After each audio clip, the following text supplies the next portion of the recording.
Na força dos filisteus. A gente sempre está acostumado, né, a falar: eu vou na força do Deus vivo, eu vou na força do Deus de Israel. Mas hoje, diferentemente, eu vou trazer aqui um outro lado, uma outra ótica, um dia em que os filisteus se portaram valorosamente, usando-se de um descuido, né, de um estilo de vida muito prejudicial que os israelitas estavam ali vivendo na época. Essa palavra, ela começa ali no livro de 1 Samuel, capítulo 4, a partir do versículo 1. E vamos até o 22. E diz assim: os filisteus vencem os israelitas. Veio a palavra de Samuel a todo Israel. E Israel saiu a peleja contra os filisteus e se acampou junto a Ebenezer. E os filisteus se acamparam junto a Afeque. Dispuseram-se os filisteus em ordem de batalha para sair ao encontro de Israel. E travada foi a peleja. Israel foi derrotado pelos filisteus. E estes mataram no campo aberto cerca de 4.000 homens. Voltando o povo ao arraial, disseram os anciãos de Israel: por que nos feriu os filisteus hoje? Tragamos de Siló a arca da aliança do Senhor, para que venha no meio de nós e nos livre das mãos dos nossos inimigos. Mandou, pois, o povo trazer de Siló a arca da aliança do Senhor dos Exércitos, entronizado entre os querubins.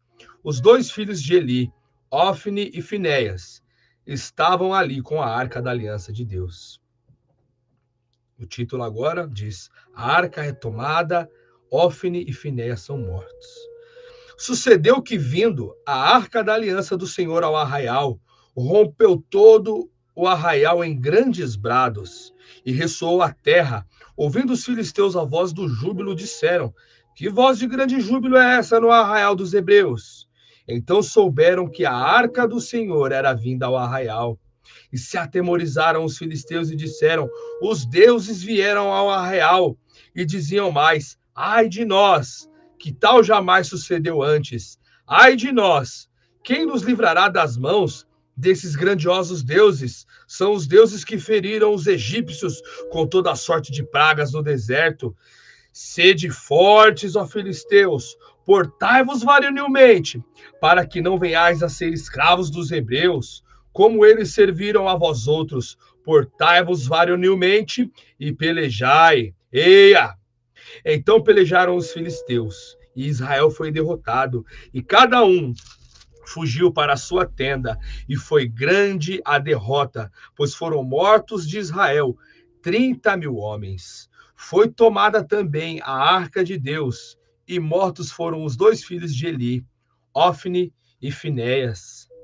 Versículo 12. Então ocorreu que um homem fugiu das fileiras, e no mesmo dia chegou a Siló, e trazia rasgadas as suas vestes e terra sobre a cabeça.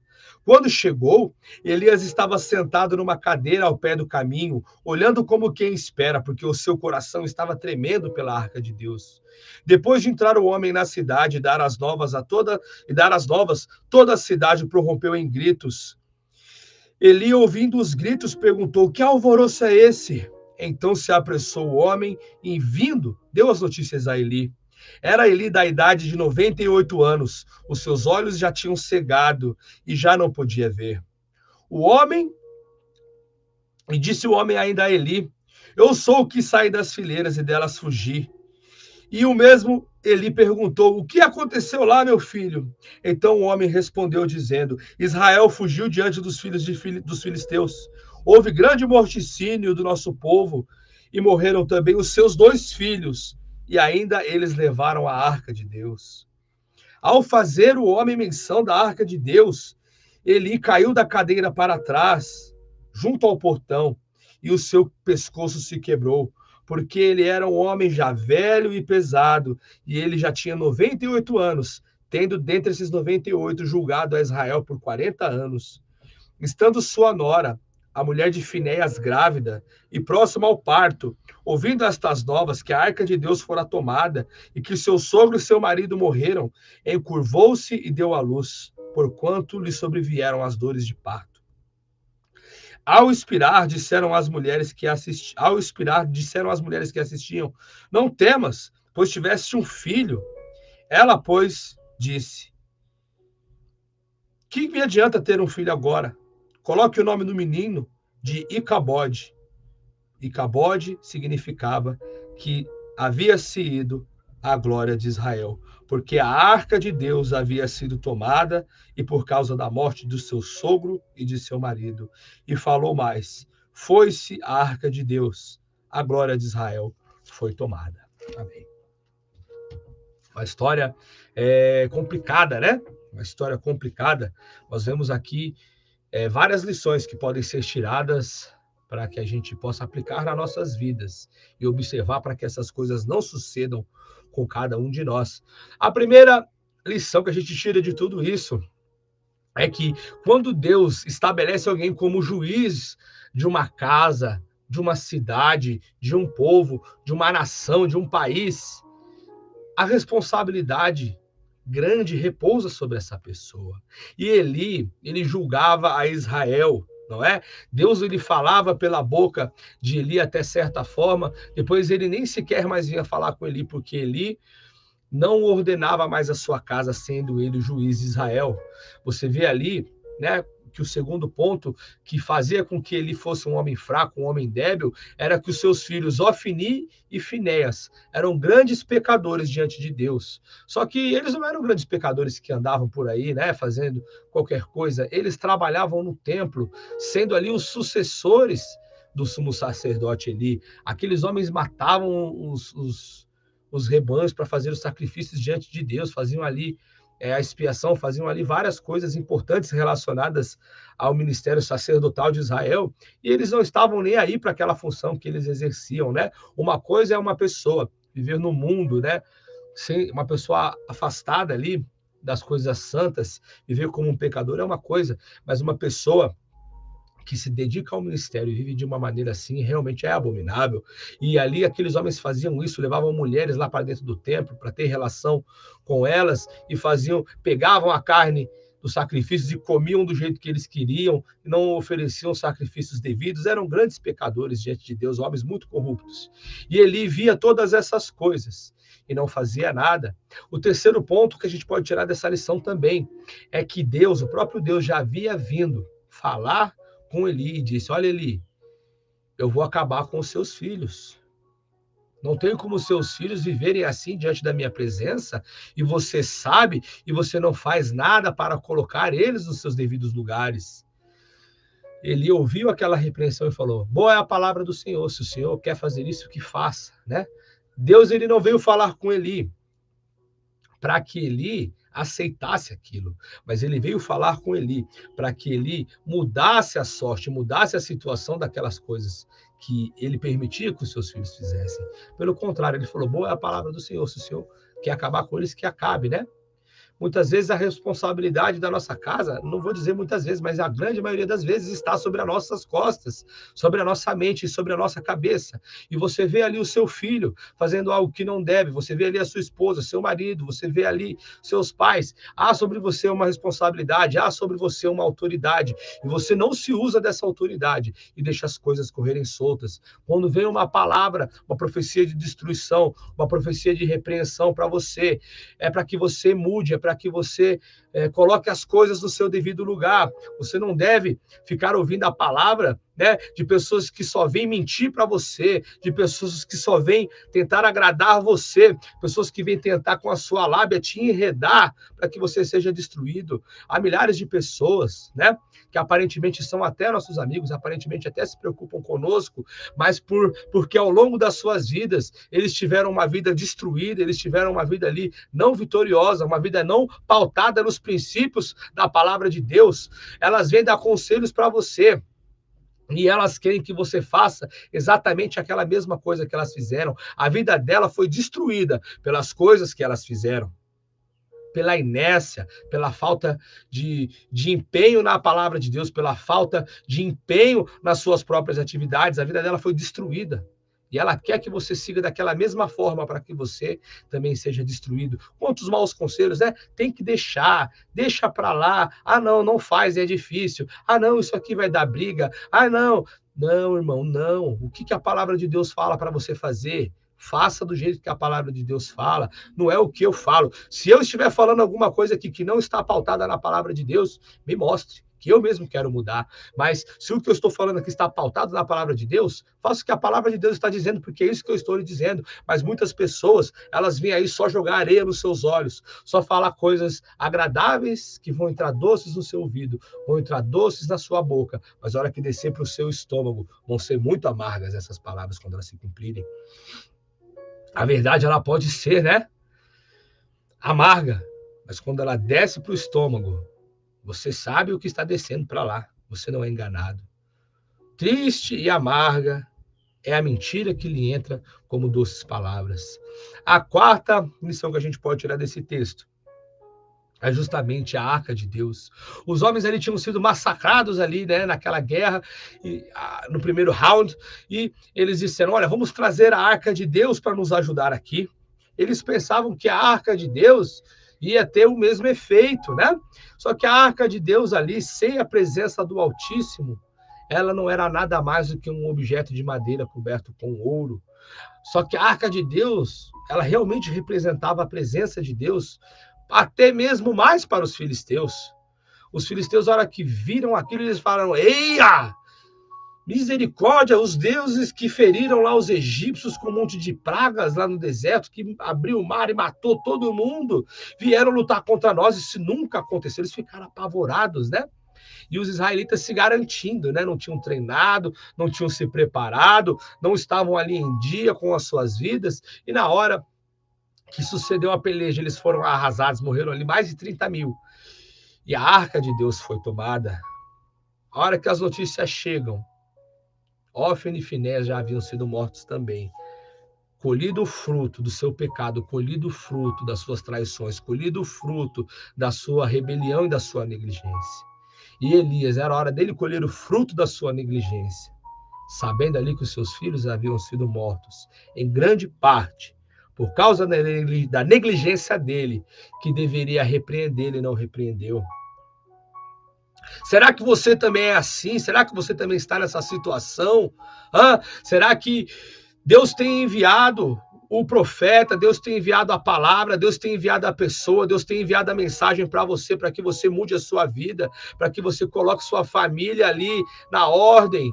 Você pai, você mãe, você serva de Deus, que foi ali criada nos caminhos do Senhor, serviu o Senhor, encaminhou os seus filhos, ou pelo menos um dos seus filhos ali no caminho do Senhor, e hoje você vê a intriga, né?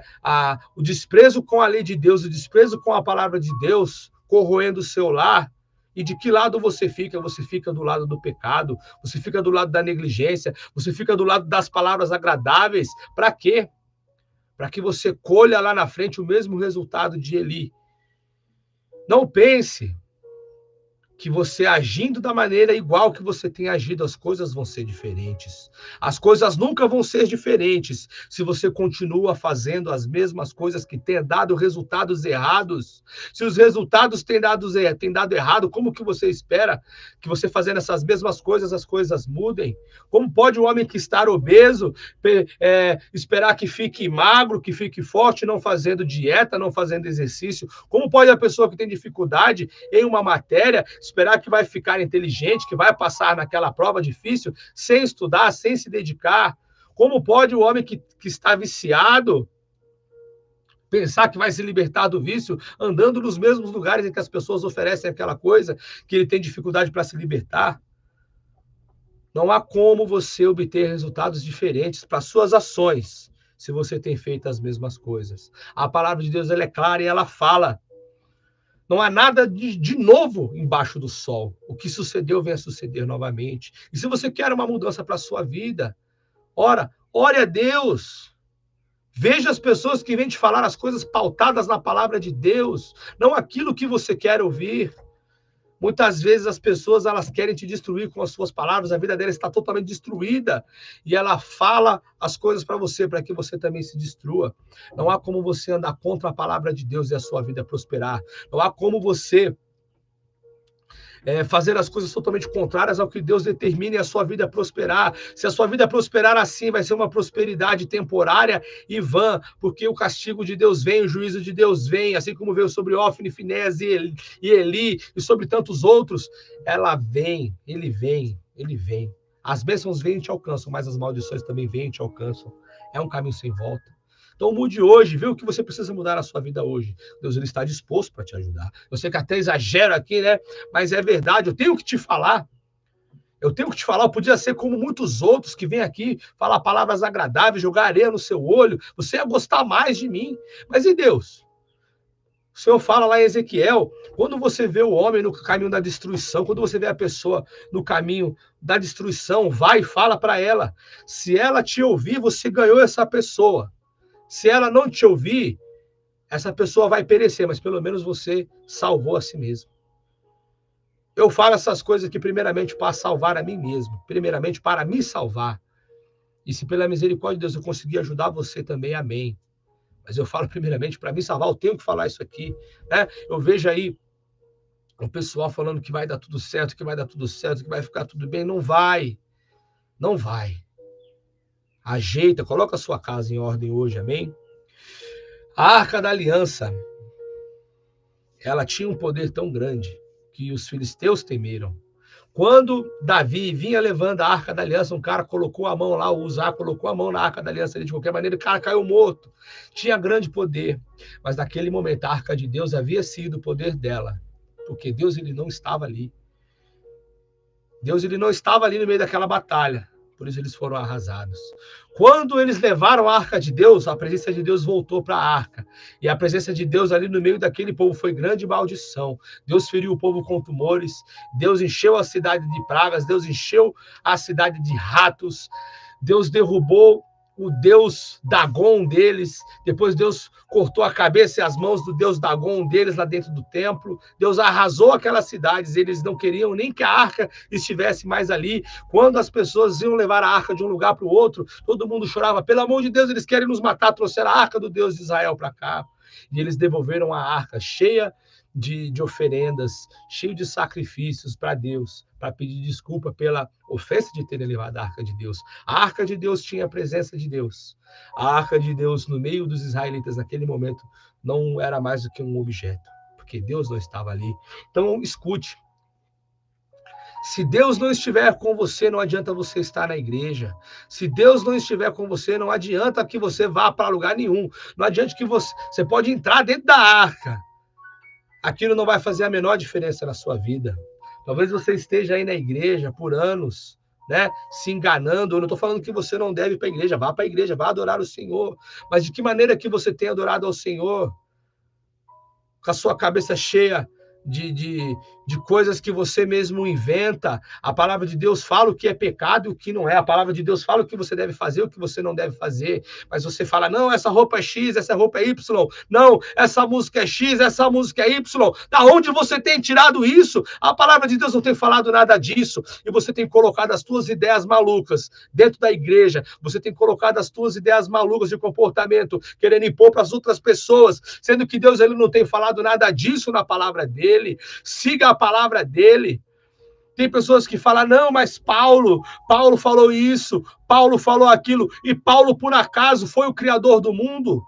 Paulo formou o homem ali com as suas mãos e soprou na narina dele o fôlego da vida. Foi Paulo, por acaso, que enviou seu filho para morrer por você. Foi Paulo que desceu aqui e sofreu como homem, foi crucificado. É Paulo que vai voltar para levar você para a eternidade? Não.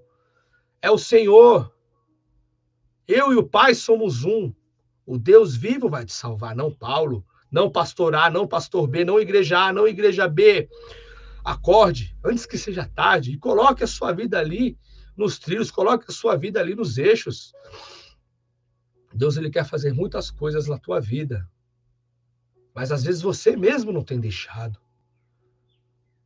E por último, a gente vê ali que os filisteus eles deram uma lição no povo de Israel. lutando com as suas próprias mãos. Eia!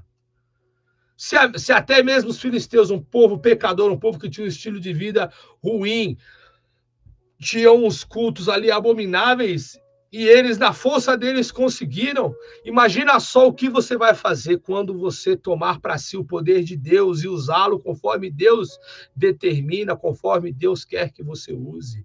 Ah, você vai fazer muita coisa, não é? Você vai fazer muita coisa. O que faz você levantar de manhã? O que faz você ir dormir à noite? Como é que está o seu sono? Coloque a sua vida diante de Deus, ande com Deus. E Deus, ele vai abençoar os seus caminhos. Sem o Senhor Jesus Cristo, nós nada podemos fazer. É Ele quem nos dá o ar, é Ele quem nos dá a vida, é Ele quem nos dá o sol, é Ele quem nos dá a chuva, e Ele coloca isso aí para os justos e para os perversos também. E deixa, vai aí, segue o seu caminho e vê o que você consegue. Os perversos têm conseguido fazer grandes coisas. E você que serve a Deus não tem conseguido, por quê? Você vai conseguir também. Tome posse dessa palavra hoje e vença. Vença com Jesus. Faça as coisas que você precisa fazer. Coloque a sua vida nos eixos, coloque a sua vida nos trilhos e veja o que Deus vai fazer. Agora, se você também não quiser colocar, prepare-se para colher, porque a colheita vai ser certa. A colheita vai ser certa, né? Você não acredita no que eu estou falando? Leia bem essa história aí. Não acredita nos versículos que eu li aqui? Leia você mesmo e veja que a colheita do que você tem plantado vai ser certa. Não adianta você plantar maçã e querer colher abóboras. Não adianta você querer plantar boldo e querer colher uvas. Não vai. Você vai colher aquilo que você tem plantado, cedo ou tarde. Eu oro a Deus para que você se arrependa e coloque a sua vida nos eixos, nos trilhos, para que a sua colheita seja boa. Amém? Eu quero orar por você nesse momento. Feche aí os seus olhos. Vamos orar a Deus. Querido e santo Deus, uma história impressionante o Senhor nos dá nessa manhã sobre essa palavra. Que em nome de Jesus, diferente de Elias, ou de Eli, de Ofni e Finéias, nós possamos segurar nas tuas mãos, fazer o que a tua palavra determina, fazer o que o Senhor quer que nós façamos. Que nós possamos plantar aquilo que o Senhor diz para que nós plantemos, que nós possamos colher, então, aquilo que realmente nós devemos colher do bom plantio. Que nós não venhamos enganar. Lança fora diante de nós, meu Deus, as pessoas com as suas palavras enganadoras, que quando elas nos verem, que quando elas tentarem se achegar a nós, que elas se sintam bloqueadas, que as suas palavras nem saiam, que quando elas vierem falar conosco, que elas se desviem para lá e não venham, meu Deus, com as suas palavras enganadoras, as suas palavras de destruição, as suas palavras malditas. Não, Senhor, lança diante de nós essas pessoas para bem longe. Que todos aqueles que lançam, Senhor, as suas armadilhas diante de nós, que caiam por terra, em nome de Jesus. Mas que o Senhor abençoe em dobro todo aquele que estende a sua mão para nos abençoar. Se nós precisamos mudar algo na nossa vida, que o Senhor nos ajude, que o Senhor nos dê força, que o Senhor nos dê graça. Aquilo que nós temos feito de bom, que o Senhor tenha abençoado, que nós possamos dobrar aí, Senhor, a meta dessas coisas. E que as suas misericórdias estejam na vida de cada um. Nós pedimos perdão por todos os nossos pecados, porque não há um justo sequer. Mas nós sabemos que a sua justiça deve ser buscada a cada dia. Nós queremos buscar a sua justiça nesse dia, nessa manhã, nessa tarde, nessa noite. Seja aí quando essa pessoa estiver ouvindo essa palavra, que o Senhor fale ao seu coração. Em nome de Jesus. Amém.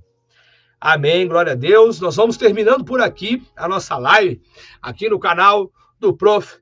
Jeff Zanardi. Se você ainda não é inscrito, se inscreva, deixe aí o seu like, deixe aí também o seu comentário e envie essa palavra para alguém. Não deixe de enviar essa palavra para um grupo, para pelo menos uma pessoa. Compartilhe essa palavra. Essa palavra precisa ser ouvida pelas pessoas. E você compartilhando, você vai ajudar aqui o canal e vai ajudar também a mudar as vidas das pessoas. Siga-nos também lá no Instagram, lá no TikTok, né, em todas as nossas redes, e tenho certeza que vai vir muito conteúdo bom aí para abençoar a sua vida. Nós ficamos por aqui, Deus abençoe e vai!